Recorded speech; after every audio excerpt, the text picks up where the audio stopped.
तब समझी जी रिश्ता के बात आगे बढ़ाओ जाओ।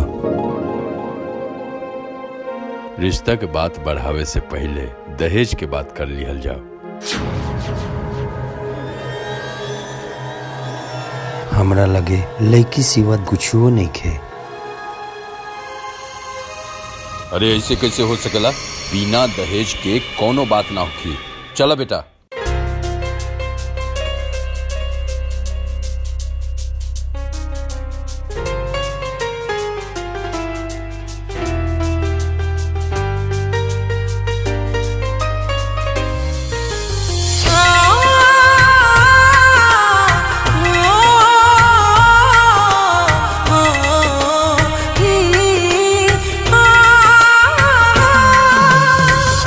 किस्मत में हमानी के प्यार ना रहे, विधनों के शायद स्वीकार ना रहे।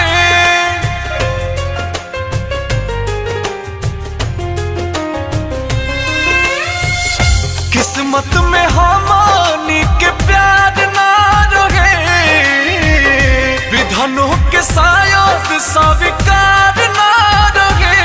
हमार शादी में न आई हा तो हमारा घरे, जब साथ देवे के ना रहे तब प्यार काहे के कैला तू।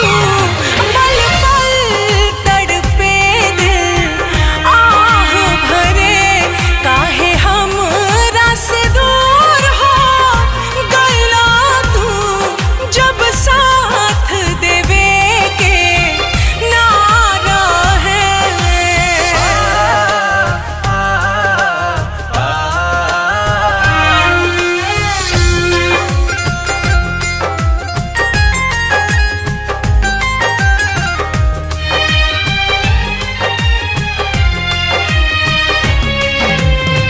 होके तोहर भइली ना प्यार राजो कम बा, एही बात के सोना दिलवा में गम बा। ए जानू गईनी मिलल के हो प्यारी की रहे, मतलब के खाली हमसे यारी। आजो तोहरा के छोड़ के दिल ना करे,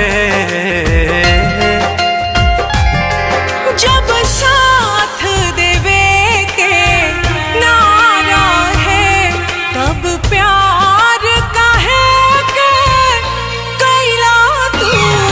पल पल तड़पे दिल आह भरे, काहे हमरा से दूर हो गइला तू। जब साथ देवे के ना रहे।